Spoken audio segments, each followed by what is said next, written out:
And he's back. Remember last time I told you about that super duper technique that you can find the home of your dreams, that you can work with your real estate agent? Well, let's go through it today, and here it comes.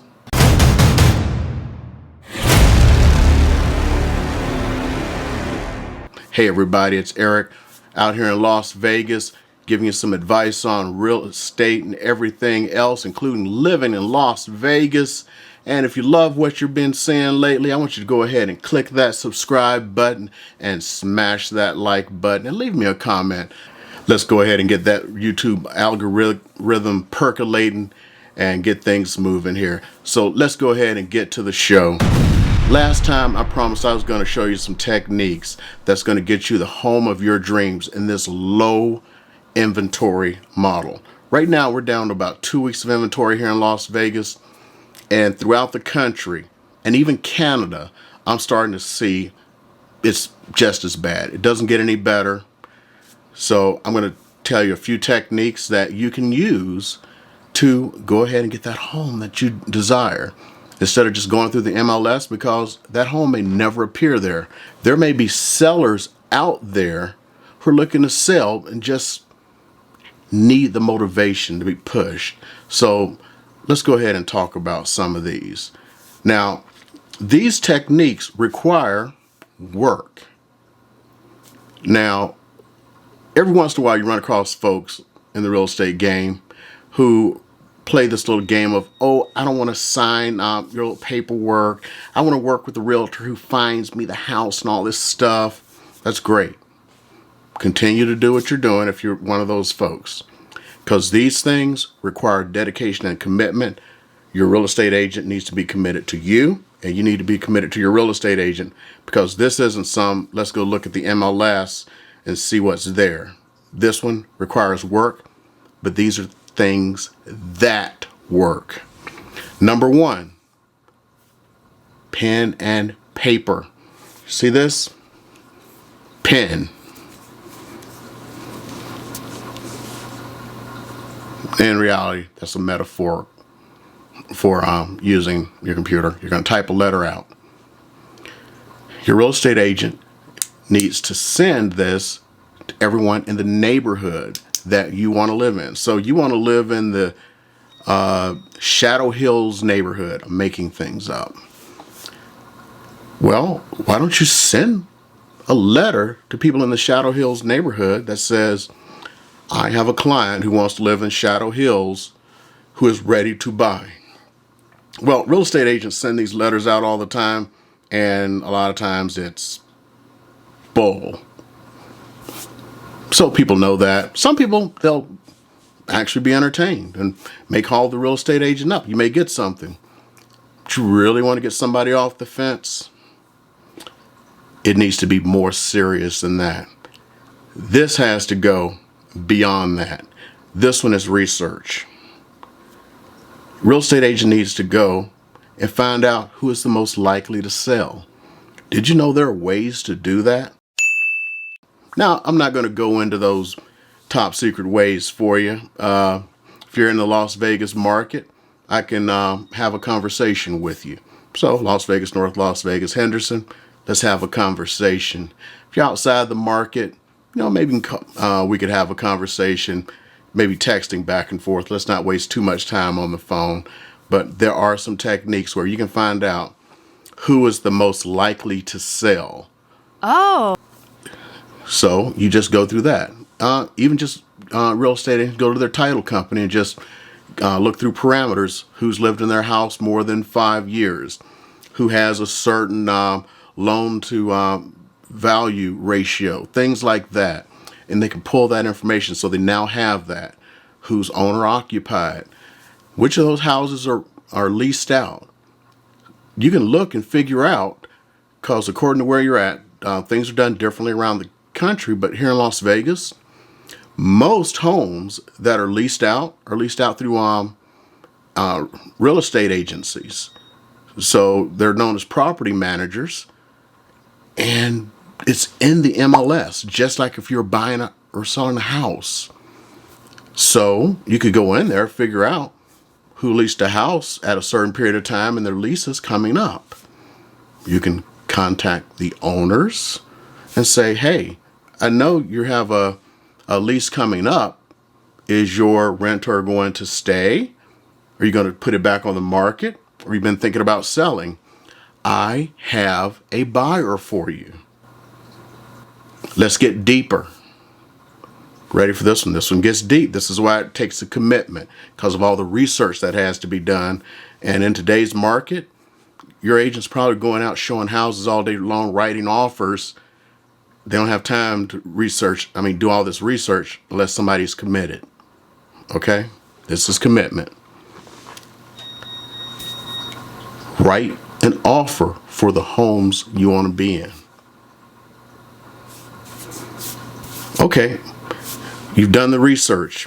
You find the 10 most likely movers in Shadow Hills. Okay, well, these 5 I really want to live in. Okay, I can afford these 5. I've done this. Do the research what the house is worth. Literally write an offer for their house. A real offer. And have your agent present it to them.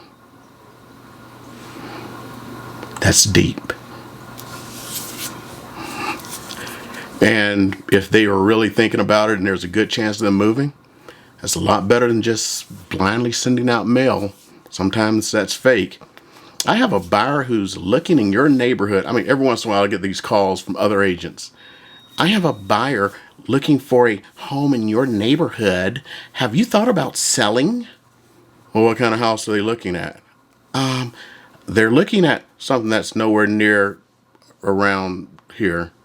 They're looking for a 3-bedroom, 2-bath, single story. These are all 4,000 square foot homes. So you're in the wrong neighborhood, dude. You know they're full of crap to begin with. Make sure your agent's not full of crap. Your agent can call those same people. Email and call them. I would say run a Facebook campaign. In the good old days they could, but there's still a way to actually run a Facebook campaign to the people most likely to sell in Shadow Hills if your agent has that kind of skill. Just saying, there's a way to do it.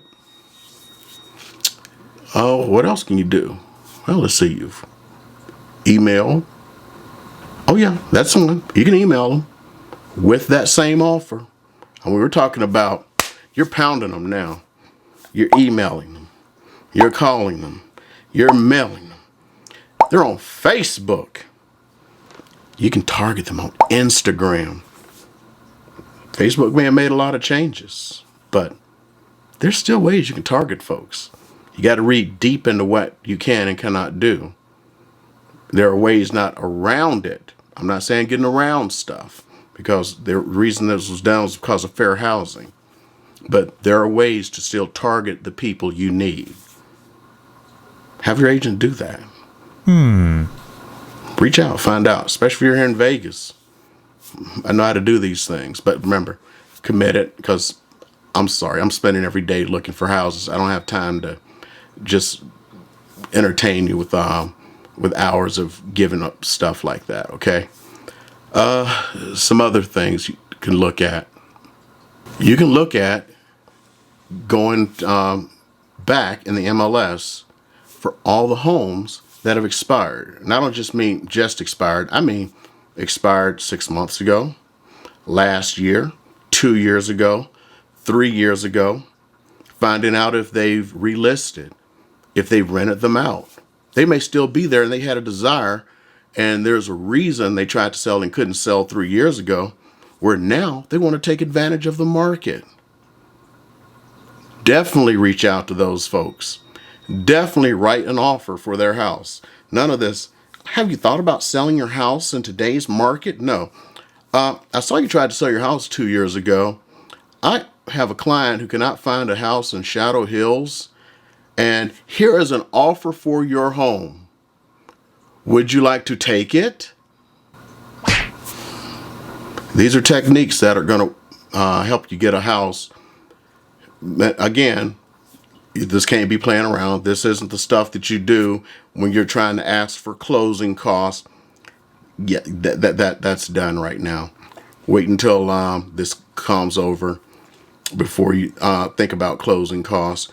You may have to pay a little bit above the market value, because if the market value of a house in Shadow Hills is $350,000, one of the first things they're going to do is start looking around, going, what are my neighbor's homes selling for? You can show them that the house is worth $350,000, but if they see their neighbor's homes are listing for $350,000 and selling for $370,000, you think you may have to come up with a little more than $350,000. Remember, dedication. And here's another one. You may have to pay your agent's commission. May. Or if you do get the seller to do it, you're going to have to make sure that your agent has the understanding that this isn't greed time. Now, remember, commissions are negotiable. Commissions are negotiable. Commissions are negotiable. Anything we're talking about here is notional. Let's say your agent goes in and you actually find somebody who's willing to sell their house in Shadow Hills.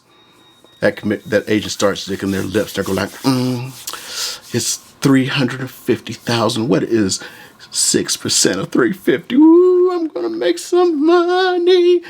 Then the seller's like, I didn't even think about that. Or maybe they were thinking, hey, if you're bringing it, maybe I'll pay your, 3% notional. We're just talking. But see, some agents, they're just going to want to do that.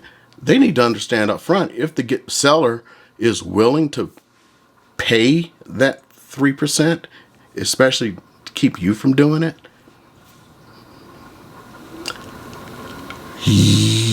that person needs to understand that they're not going to go in there and try to extract a whole bunch of other money out of them, because you're trying to make this easy. You're trying to go say, hey, if you were to list your house and you'd have to pay this amount, you're paying half that amount. You're already saving money. You didn't have to do this. You didn't have to do that. I'm making your life easy. You want to sell, but where are you going to go? Oh, I'll give you a little time to find a house. We can work this out. Make it easy, especially while things are the way they are now. So those are some great tips for you. And for more great tips, I want you to go ahead and click this next video. And most importantly, hit that subscribe button.